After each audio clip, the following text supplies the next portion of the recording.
Kenakan nama saya Nanang terkenalnya. Nanang.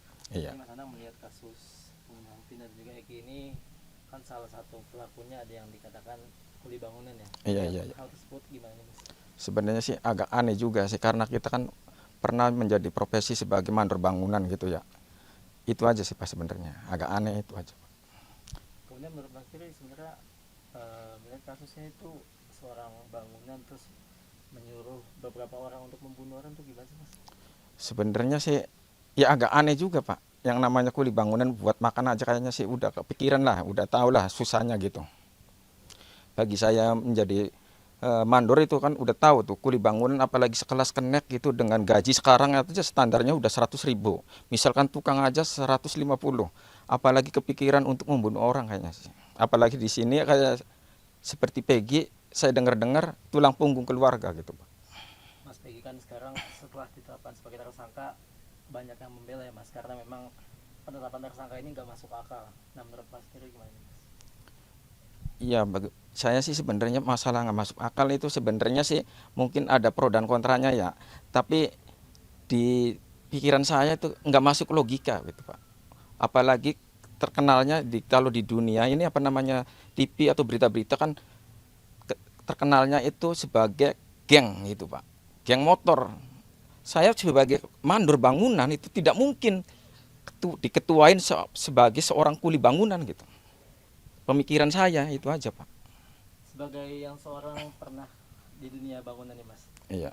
apakah akan membela dan mengawal kasus ini terus Mas? Sebenarnya sih untuk kita sebagai orang bangunan, ya kalau memang Peggy-nya salah ya nggak apa-apa. Tapi kita kalau memang dia itu nggak bersalah ya jangan sampai itu Pak. Termasuknya tuh dikambing hitamkan gitu Pak. Disalah-salahin gitu. Saya sebenarnya di bangunan ini sebagai mandor bangunan itu kayaknya sih sudah ini Pak. Apa namanya? Artinya itu sudah ternyuh gitu Pak. Ingin bagaimana caranya membantu Mas Peggy gitu supaya dalam masalah hukum ini bisa selesaikan gitu. Apalagi dengan hak-haknya dia sebagai warga negara, katanya itu haknya sama di mata hukum. Nama saya mau Husen aja, Pak Husen. Pak Hussein ini sudah dagang di sini Pak, sudah berapa lama Pak kalau boleh tahu Pak? Saya dagang di sini dari 2012, tapi posisi saya di sebelahnya warung ini sebagai jual pedagang burung. Berarti saat 2016 tahu kasus Vina dan Eki ini ya? Tahu kasusnya setelah ada rekonstruksinya. Tahu ada kasusnya di sini setelah ada rekonstruksi, itu aja.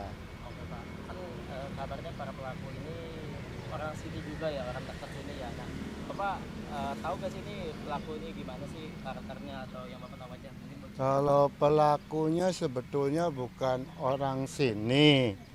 Orang sini sih ya sebatas nongkrong aja. Dulu nggak ada anak-anak nakal di sini tuh. Saya saya perhatikan tuh bukan anak-anak nakal, anak-anak yang sehari-harinya mungkin dia nggak ngelanjut sekolah apa. Jadi sehari-harinya bekerja sebagai ya kuli bangunan itu ngikut bapaknya gitu. Ya, kalau sore mungkin ngilangin capek lelah, makanya pada nongkrong di depan. Mau nongkrong di sebelah situ, depan bengkel nggak ada tempat nongkrongannya, akhirnya nongkrong di buk sana kan gitu. Kenakan nama saya Nanang terkenalnya. Mas Anang, Iya. ini Mas Anang melihat kasus pembunuhan Vina dan juga Eki ini, kan salah satu pelakunya ada yang dikatakan kuli bangunan ya. Iya. Hal tersebut gimana nih Mas?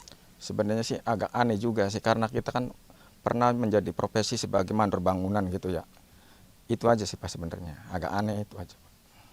Kemudian menurut Mas Firi sebenarnya melihat kasusnya itu seorang bangunan terus menyuruh beberapa orang untuk membunuh orang itu gimana sih Mas? Sebenarnya sih ya agak aneh juga Pak. Yang namanya kuli bangunan buat makan aja kayaknya sih udah kepikiran lah, udah tahu lah susahnya gitu. Bagi saya menjadi mandor itu kan udah tahu tuh kuli bangunan apalagi sekelas kenek gitu dengan gaji sekarang aja standarnya udah 100.000. Misalkan tukang aja 150. Apalagi kepikiran untuk membunuh orang kayaknya sih. Apalagi di sini kayak seperti Peggy, saya dengar-dengar tulang punggung keluarga gitu Pak. Mas Peggy kan sekarang setelah ditetapkan ditetapkan sebagai tersangka banyak yang membela ya Mas, karena memang penetapan tersangka ini nggak masuk akal. Nah menurut Mas sendiri gimana nih, Mas? Iya, saya sih sebenarnya masalah nggak masuk akal itu sebenarnya sih mungkin ada pro dan kontranya ya. Tapi di pikiran saya itu nggak masuk logika gitu Pak. Apalagi terkenalnya kalau di dunia ini apa namanya TV atau berita-berita kan terkenalnya itu sebagai geng gitu Pak. Geng motor. Saya sebagai mandor bangunan itu tidak mungkin diketuain sebagai seorang kuli bangunan gitu. Pemikiran saya itu aja Pak. Sebagai yang seorang pernah di dunia bangunan nih Mas, Iya. apakah akan membela dan mengawal kasus ini terus Mas? Sebenarnya sih untuk kita sebagai orang bangunan, ya kalau memang Peggy-nya salah ya nggak apa-apa. Tapi kita kalau memang dia itu nggak bersalah ya jangan sampai itu Pak. Termasuknya tuh dikambing hitamkan gitu Pak. Disalah-salahin gitu. Saya sebenarnya di bangunan ini sebagai mandor bangunan itu kayaknya sih sudah ini Pak. Apa namanya? Artinya itu sudah ternyuh gitu Pak.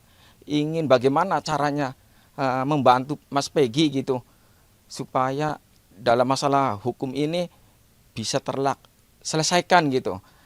Apalagi dengan hak-haknya dia sebagai warga negara, katanya itu haknya sama di mata hukum.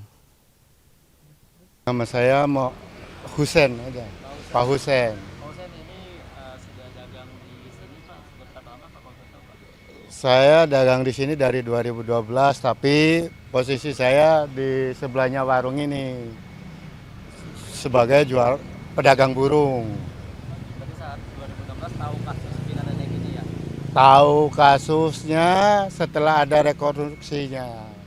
Tahu ada kasusnya di sini setelah ada rekonstruksi, itu aja. Oke Pak, kan kabarnya para pelaku ini orang sini juga ya, orang dekat sini ya. Nah, Bapak tahu gak sih ini pelaku ini gimana sih karakternya atau yang Bapak tahu aja? Mungkin boleh. Kalau pelakunya sebetulnya bukan orang sini. Orang sini sih ya sebatas nongkrong aja. Dulu nggak ada anak-anak nakal di sini tuh. Saya perhatikan tuh bukan anak-anak nakal, anak-anak yang sehari-harinya mungkin dia nggak ngelanjut sekolah apa, jadi sehari-harinya bekerja sebagai ya kuli bangunan itu ngikut bapaknya gitu. Ya kalau sore mungkin ngilangin capek lelah, makanya pada nongkrong di depan. Mau nongkrong di sebelah situ, depan bengkel nggak ada tempat nongkrongannya, akhirnya nongkrong di buk sana kan gitu.